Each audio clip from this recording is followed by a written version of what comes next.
く私バラバラに崩して涙の音だけがただ聞こえかすかに言った幸せに生きて今あなたを願うなら果てないよも孤独に負けぬようにと今はただあなたを叫んでる永遠の命とあなたとの約束を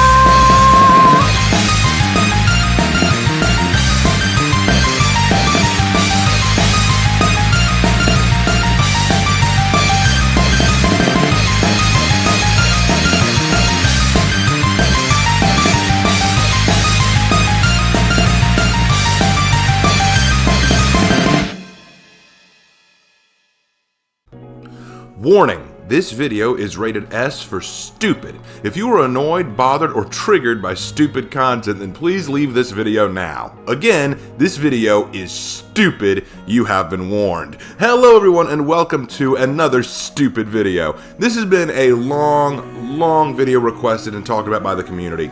What if For Honor's cast was reimagined for the purposes of an anime? Not just any anime, a high school anime. Now y'all might think, Raven, that sounds like the dumbest idea I've ever heard. And I would agree with you. What happened was, probably a couple months ago, some of the people in my community were watching me stream and they asked me about my favorite anime and what anime I liked. And they said, what if For Honor was made into an anime? And I said, that would be kind of a silly idea, but I guess you could make a shonen anime out of it, or maybe a seinen anime.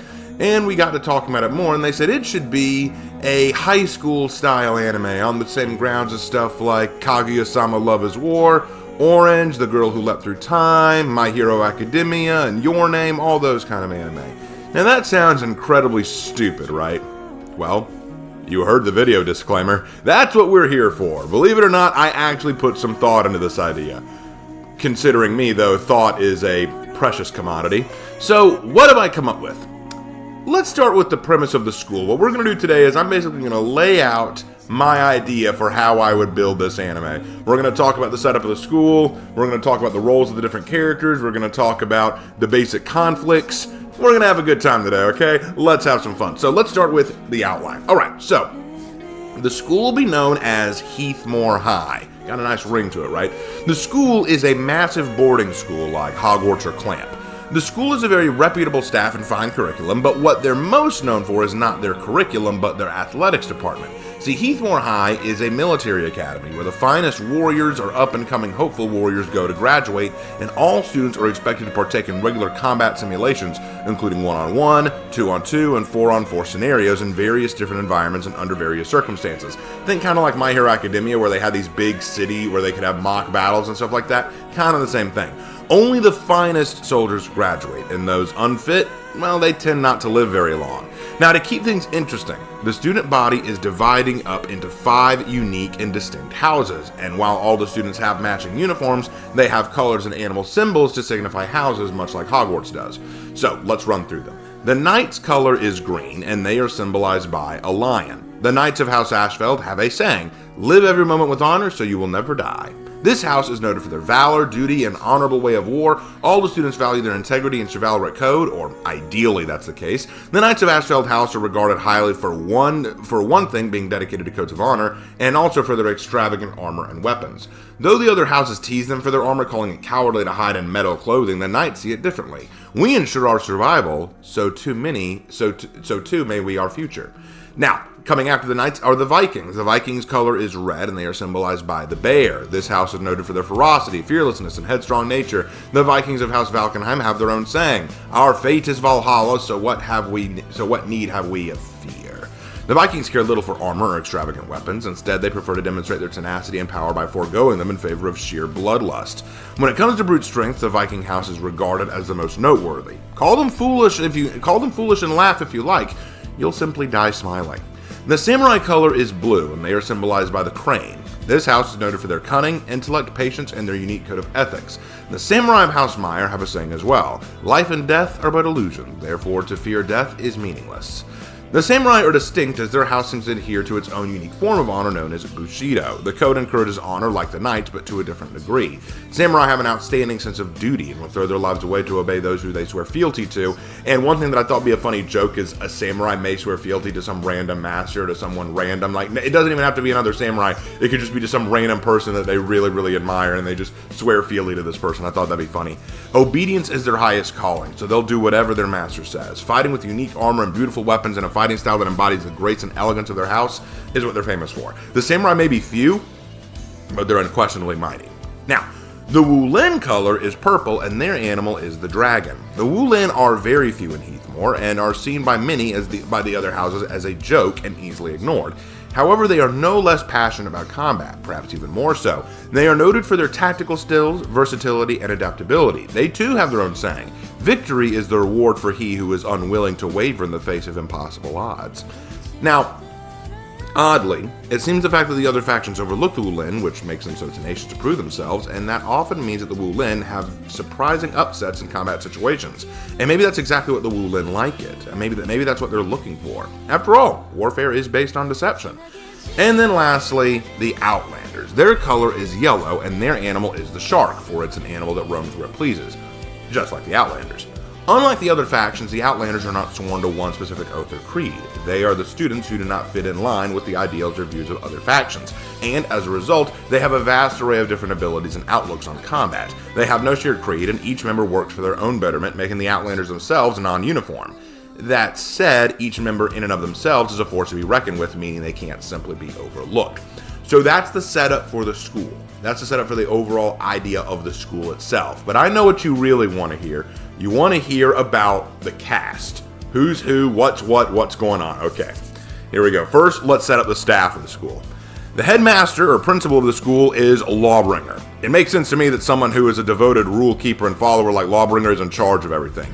He has the most imposing presence and as such is the one everyone looks up to. Even though he may not be as strong as he used to be, he's the one that everyone goes, that guy knows how to run a system. He's also the one who sets up the school rules and all that kind of stuff, so he knows everything he needs to do. Okay, the assistant principal and disciplinary officer is Warmonger. I mean, okay, let's face it. Warmonger doesn't really want to be the boss of anything, but she certainly likes being an authority. Her idea of fun comes from making sure rules are followed, and if they're not, being the one to make sure the sheep are punished for it.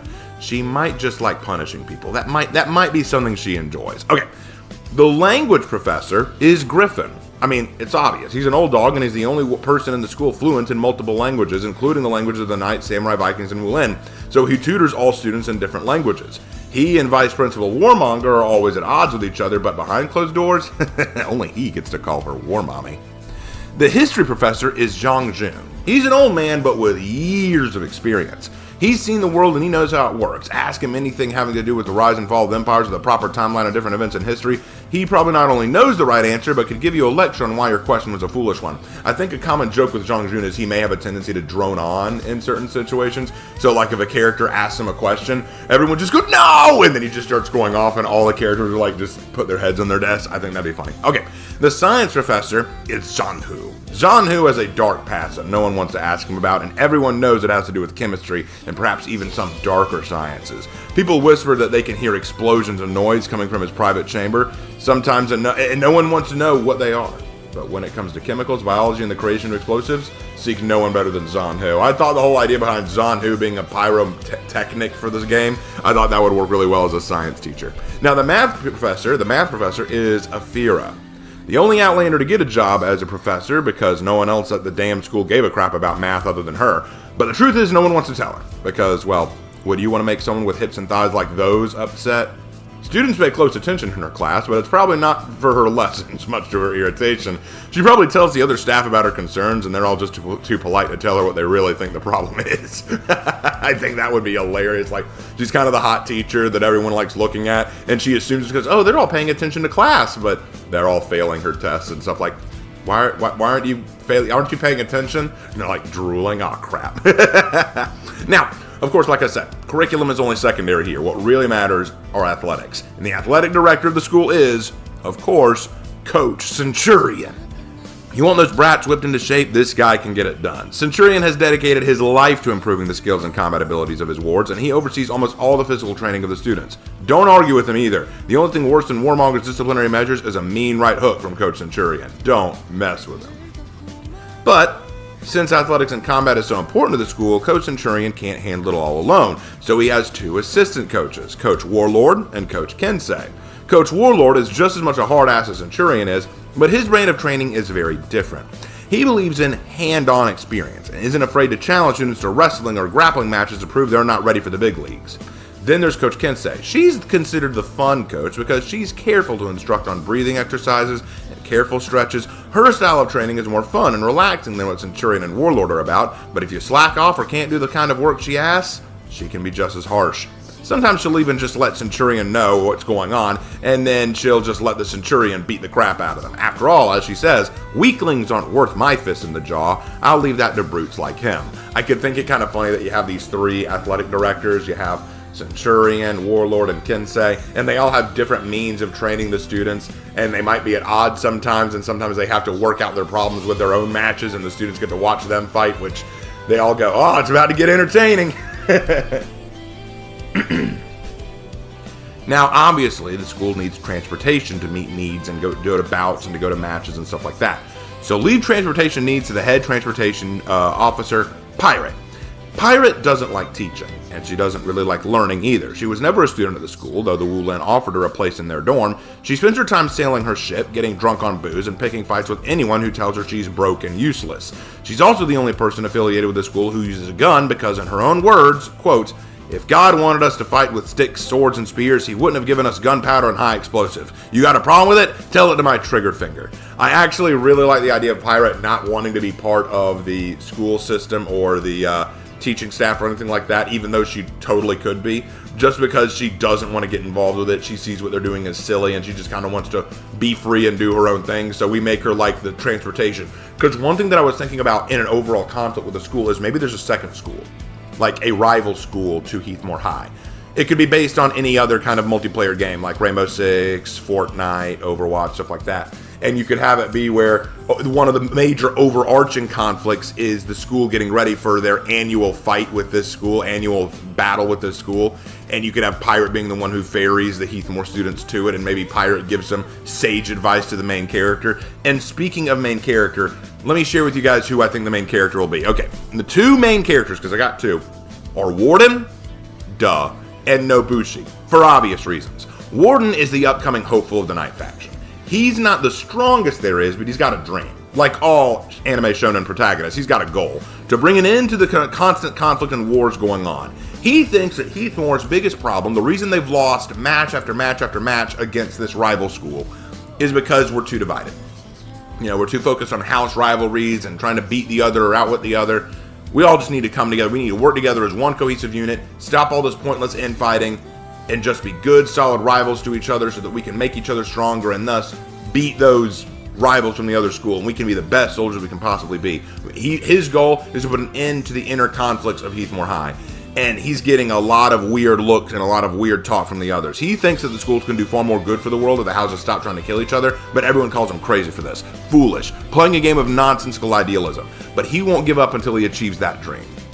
He will not give up. He's got a few friends who are willing to help him out, but a lot of the other students think that he's nuts. But there is one student who believes in him, and that's Nobushi. She's the secondary MC. She is shy, but beautiful. She's young. She's a samurai. She has outstanding grades. Very poor athletic ability, though. She gets chastised for relying too much on light attacks and not actually aiming for big punishes. She looks up to Warden and notices his tenacity and willingness to keep pursuing his dream, and she likes that. Think something on the realm of either, you know, Hinata and Naruto or Ochako and Deku, like something along those lines. She cheers for him from the sidelines, but she's always willing to back him up, you know? Their relationship, as it buds and blooms, is going to be a subplot of the overall story. I think it'd be really funny, and I know it's kind of a cliche, but we could have it where Warden doesn't quite see how much Nobushi admires him, and yet her goal is to try to make him see how much she admires him, and he's just kind of dense, because most anime main protagonists are that dense. Like, he just can't get it through his thick helmet that she is really after him, that she really likes him. So I think that'd be funny. So those are our two main characters. Who are the rest of the cast? Let's go through them one by one, all right? Conqueror, Warden's best friend. They went through thick and thin together, and though Conk doesn't quite get Warden's goal to build a unified academy, he still has his buddies back. Besides, he has his own little crush too. Certain lady in House Valkenheim who never shows her face, who he really wants to get to know better. I see Conqueror as kind of the Ron Weasley to Warden's Harry Potter. He's a little bumbling, he's a little goofy, but he means well and wants to back up his buddy. Peacekeeper is another friend of Warden, but not quite as close. She's fully aware of Nobushi's love for Warden. She sees it. She knows. She's not dumb, and she tries hard to get the two in a situation where they meet up, but Warden's dumb anime protagonist syndrome is strong, and it's frustrating her. She has high grades in every subject except math. She just doesn't see the need for it. She always wears her hood because she feels self-conscious about her looks despite being incredibly beautiful. I see her kind of like the maid in Kaguya-sama Love is War, this very smart, down-to-earth, and intellectual person who just wants to, bring these two MCs together because she thinks it will solve a lot of their problems, but they're just too dense to get together, and it's frustrating her, so I thought that'd be funny.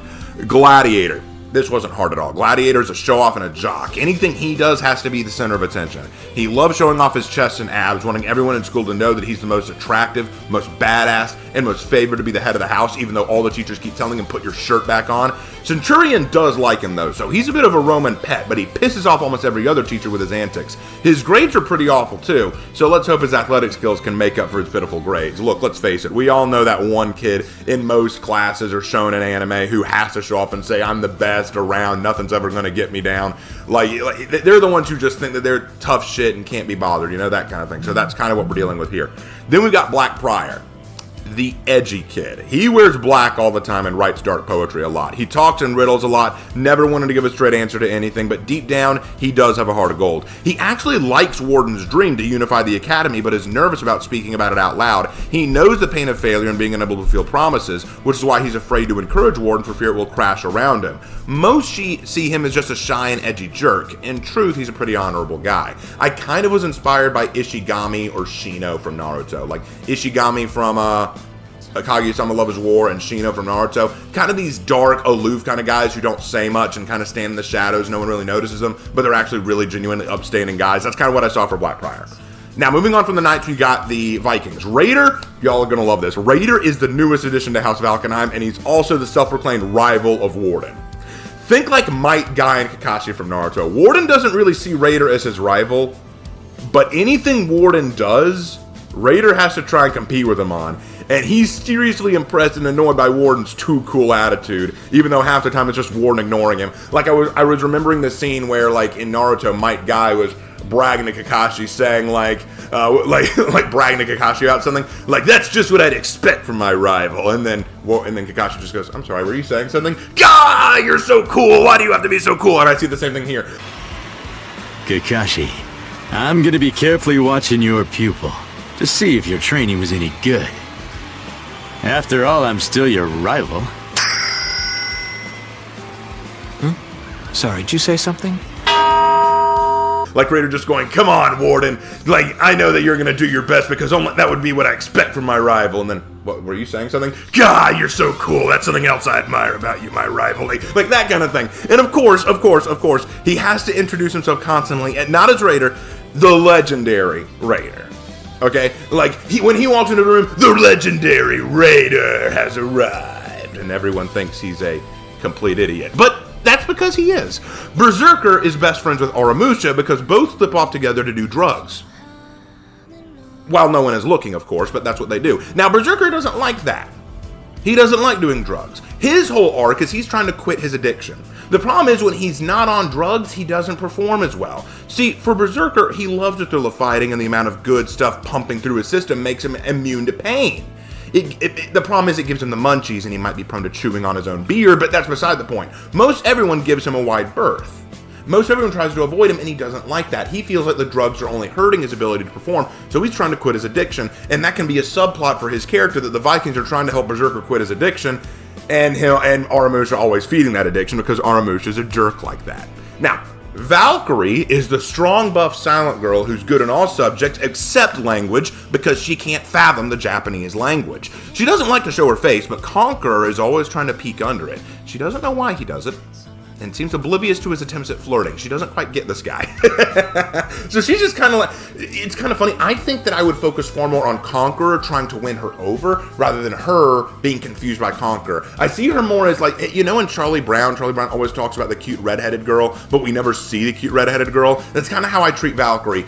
We see her, yes, but we don't know as much about her. It's Conqueror always trying to get close to her, and her just kind of going, who are you? Like, I failed! And then he runs off and failed, and she goes, I don't even know who that was. I just see that as kind of who Valkyrie is. All right, so, Highlander. Highlander's the foreign kid who talks funny and looks kind of odd, but is pretty lovable dope. He has no indoor voice, meaning he shouts anything he says. When they're doing roll call and they say, Highlander, present! Like, he just has to be super loud at everything he does. And he has the funniest accent that people pick on him about. He also prefers really heavy weapons, and his brute strength intimidates everyone else in the school. He has a kind heart, though, and just wants to feel accepted. He gravitates towards Warden's goal a lot, because he doesn't understand all the animosity either. But I could just see this joke where, like, you can see Centurion saying, pick your weapon for the training bout today, and everyone's picking these weapons that suit them, and then Highlander just walks over to this giant, massive sword, and they're all like, oh, there's no way you could lift that, lifts it one-handed, holy crap, like, everyone just freaks out. I could see him being the dopey, strong guy that everyone loves. Okay, Shaman. Shaman has been sent home numerous times for indecent behavior, marking her territory in the hallway, biting other students, barking at cats that run up trees, humping Principal Lawbringer's leg, and overall just behaving like an animal. It's not that this behavior is too wild for the school, it's that it turns on some of the male students, and Warmonger is getting real sick of them getting distracted by this. If Shaman is loose in school, the best thing you can do is hope you don't cross her territory. I honestly, this is going to sound bad, I honestly won't do much with Shaman, but I think that in this story, she's kind of a 2 or 3 episode character. Like maybe Warden comes to school that day and everyone's like freaking out or hiding outside of the classroom. It's like, what's going on? They're like, Shaman's in there. Who's Shaman? You don't want to know. Like he pokes his head in and you just see Shaman marking her territory in the corner and like just growling like an animal, like, and then maybe you dedicate 2 or 3 episodes of figuring out Shaman's whole deal and maybe trying to domesticate her. That'd be funny. That'd be a funny little filler arc. Like, look, make that happen. Okay. Anyway, now no one's quite sure what Jormungandr's deal is. When an athletic training or mock battle comes up, he acts wild and crazy and raving and laughing wildly. But when he's in a classroom, he seems quiet, reserved, and pretty easygoing. When asked about his erratic behavior, he simply explains he gets really excited. And that was proven on his first day when a balloon popped in class and he went ballistic and shattered his desk with his hammer. It's best to just not talk about it. Now, here's the funny one, Varangian. I had a ball thinking about this one with my brother. Varangian is a tomboy through and through. She does everything the boys can do, and sometimes even better, which has led to the commonly held belief that under her chainmail helmet, she is a guy. Despite her strenuous insistence that she is in fact a girl, all the other students refer to her as a man. They, slap her butt as a bro kind of way, they do guy things with her, they invite her to the guy's locker room. On one occasion, she literally ripped off her helmet to show her beautiful face underneath, and everyone who saw it was like, where did Varangian go? Why are you wearing her armor? Why are you wearing his armor? What's going on? Like, you're a girl wearing his armor. What are you doing? Like, no, I'm him. No, I'm not him. I'm her. Like, I'm a girl. Like, and I got the idea from this anime where like the whole setup was there was this girl who was super tomboyish and was trying to convince everyone that she was girly, but was failing at it miserably. Tomo-Chan was a girl. Look it up. Very funny anime. What the hell's your problem? For real? Only problem I have is you. Say it again, punk! Can't hear, old man? Wait, stop! Time out! You told me to say it to you again. And then I told you to stop, so knock it off! That's kind of where I got the idea. So we could just have this whole arc. Even Warden could fall for it. Like, he meets Varangian. Hey, what's up, dude? I'm a girl. Like, what? Like, just... I think that'd be funny. I think that'd be funny because it plays off of that whole issue with the gender lock thing with Varangian that went about. So I think that'd be funny. Okay, moving on to the samurai. Let's get these 3 out of the way. Orochi, Shinobi, and Kyoshin are all known as the Weeb Team Trio. They love 3 things in this world: manga, anime, and hentai. However, that said, Orochi does put some of his time into academics and combat training, and is even interested in dating Nobushi. Too bad she only has eyes for Warden, which makes him angry, and he often challenges Warden to competitions to win her heart, which Warden is always confused about. Now, Kyoshin can be convinced to step away from the manga section of the library for a little while, but he'll inevitably say some really cringe weeb name for his attacks and moves during combat practice, which always leads to Coach Warlord pile driving him into the ground so he'll cut that weak weeb sauce out. But Shinobi is a hyperactive anime addict. The reason he Naruto runs all the time and moves so damn fast is because he wants to get athletic practice over with so he can binge another hentai manga. It's pretty scary, really. Why do you think his hands are so fast? You do the math! Now, Shugoki. I actually have an interesting idea with Shugoki, and I want to thank Hannah a little bit for helping me come up with this. Shugoki is your stereotypical fat kid.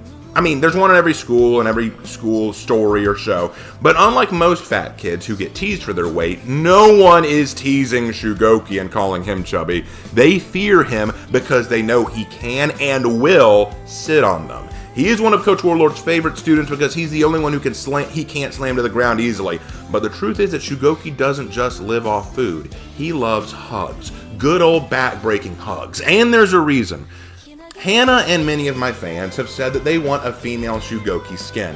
Silly as that is, I decided to incorporate that. I want there to be an episode where there's like a parent-teacher conference and Shugoki's mom comes to school. And she's not fat, she is... The term that I would use is thick. And she is gorgeous and turns every head. Like, so I could just see that being a thing. I could see that being a very funny thing. Heck, you could even make her mom the lunch lady. That'd be fucking funny. That'd be absolutely hilarious. But let's move on from that because it's going to get some people too excited. Onimusha. Onimusha has been suspended so many times it's not even funny at this point. Cutting class, doing drugs, giving Shinobi a wedgie, and refusing to take off his hat indoors. It's gotten to the point that he can just walk into the school, see Miss Warmonger waiting for him, and then turn right around and leave, knowing he's already on double secret probation. He likes to hang out with Berserker and feed his habit, or hang near Black Prior and see if his edginess will rub off. Problem is, anytime he tries to act cool, everyone laughs at his stupid hat, and he just thinks his hat... He's like, come on guys, my hat's totally cool, and it's really not. So, Onimusha is a little bit of a mixed bag. Now, Hitakiri has issues. There's a running joke in the comic strip series called Calvin and Hobbes called the Noodle Incident. No one is sure what this incident is, but anytime it's brought up, there's always this quiet revulsion or fear that washes over those who discuss it, especially Calvin. Yet we never know what it was he did. Hitakiri's the same way. She's done something. Everyone knows there's something wrong with her. That ragged breathing, the creepy mask, the way she talks to seemingly no one but herself. Even the teachers find her uncomfortable. But no one knows what she did or when. All they do know is you never make direct eye contact with her.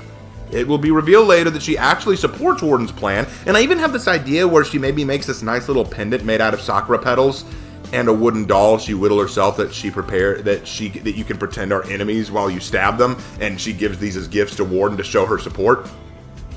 Nice gesture, but again, she has issues. Now moving on from that to the Wulin, Tiandi is the teacher's pet. He is loud and always quick to jump up and never answer a question. He's found insufferable by some of the other students for not only rushing to be one of the teacher's praises, but also for introducing himself constantly by screaming, "Unai Tiandi!" So he gets very loud and people don't like it. As if people don't already know who he is. He just has to shout his name all the time. Come on, give me a break. He also sees himself as Warden's other rival, which makes him also Raider's rival, and they take it far more seriously than Warden does. Like, picture this scene. Test is coming up, and Raider says, "I'm totally gonna pass this test 100%, but I'm sure you, Warden, will do your best too. I would expect nothing less." And Tiandi goes, "Ha! You think that you will be better than Warden's score? I will get 101%. And Raider goes, "That's impossible, because I'm gonna get 102. Okay, come on, Ranma, I'll skate you for it! Ha! Well, I bet you didn't know that ever since I was little, they've been calling me the Iceman. Ha! Yourself, Ranma. Little do you know that my childhood nickname was Mr. Frosty. It's like, "You want to fight about it?" And then they'll just start fighting, and Warden's like, "I'm going home." And so he leaves. And then the joke is that when the test comes, Warden gets like a 90%, and Raider and Tiandi mock him like, "Ha! You couldn't get 100, you're slacking, my rival," only for them to find out that they both got 50s. Let's go! Like, just, but then it could turn into, "But I got 50.5, like, you know, just, I like those little dumb moments. I like dumb moments. They're fun. All right, Shaolin is the head of the FCA and never comes to school without his Bible and a "What Would Jesus Do" t-shirt. His dream is to end all violence and live in peaceful coexistence. He hates conflict and tries to constantly resolve things, which everyone thinks is ridiculous because he always exceeds expectations in athletics and does very well in combat drills. He always carries around his stick with him, and anyone who tries to take it finds out he's very protective of his stick. Like, very protective of his stick. You do not take Shaolin's stick. He will hurt you. He'll apologize later, but he will hurt you.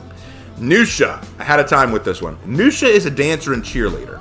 She loves dancing, cheering, and shopping. And in any other school, this would make her the super liked and popular girl.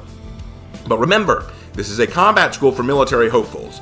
It makes her one of the most unliked students because they all see her as superficial and a bimbo. She has found a friend, though, in Nobushi, who actually likes her dancing and cheering, and even wants to learn it so she, too, can impress a certain someone. Nusha, who sees Nobushi as a poor little blossom in need of blooming, is all too happy to be Nobushi's best friend and help this little girl learn how to bloom into a beautiful and confident woman, even though no one else will even talk to Nusha because they think she's just a dumb bimbo. Which, she's a little.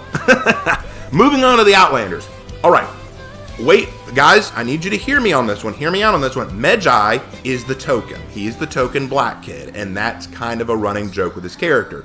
He's strong, he's loyal, he's dependable, he's got great grades, but the running joke is that every time he succeeds or gets chosen for something, he's often relegated as the token by the people around him, which infuriates him because he knows he's more than that and better than that. In fact, only Warden calls him Medjai, which is why Medjai likes him so much, because Warden seems to see him beyond just his skin color and his tokenism. Now, why did I do this? 3 reasons. First, because as many people have pointed out, there aren't a lot of black characters in anime like this, so I thought it'd be cool to add that, but it also means that people are going to notice it more openly. So when people are calling roll, like, okay, we got Conquer, we got Nobushi, we got Valkyrie, and we got the black kid. Like, my name's Medjai. Oh, yep, you're right. Because that's how a lot of people will see him. That's not meant to be a racist thing. That's just meant to be it's not an everyday thing. Second, because you see this kind of thing in a lot of school anime or school shows where there is one kid who stands out from the group either by race or gender or what have you,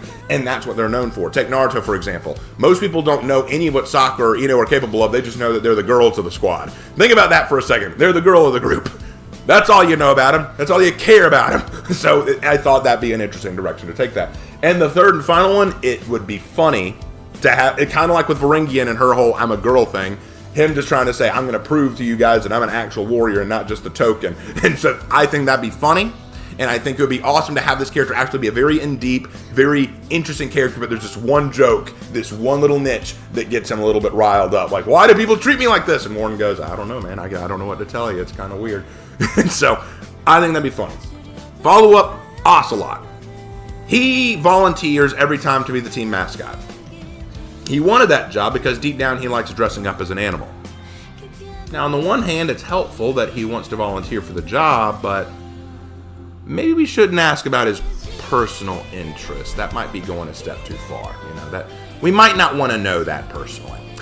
But anyway, that's basically what I have for the characters, and I'm always up for changing things around or adjusting things. This is very much a very rough outline. This is very much a rough outline of my concept draft. And before I could even begin writing anything out, I would need to expand on this concept draft. Like, for example, the overarching conflict. I don't even have a name for this rival school yet. I don't know what kind of curriculum they have or kind of staff they have. Like, if I were to base this on another multiplayer game, let's say that I based it on something like Overwatch, how would I make that work?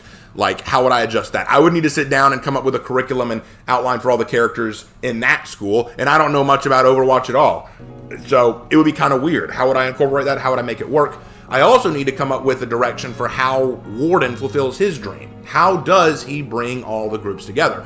So this isn't a complete outline yet. So for anyone saying, oh my gosh, when are you going to start writing this? Probably not anytime soon, because I need time with this idea. I need to really play over this. But my goal today was to tell you my stupid idea, because after all, this video is, of course, rated S for stupid. Let me know down in the comments what you guys think about this. If you actually like this idea, if you think this is a funny idea and I should try to pursue it, let me know, because I honestly wouldn't mind. I just need to know that you guys would be interested. But for all of you anime lovers out there and all of you For Honor fans out there, I hope that you found this somewhat entertaining. And as always, guys, I will see you in my next video. Take care.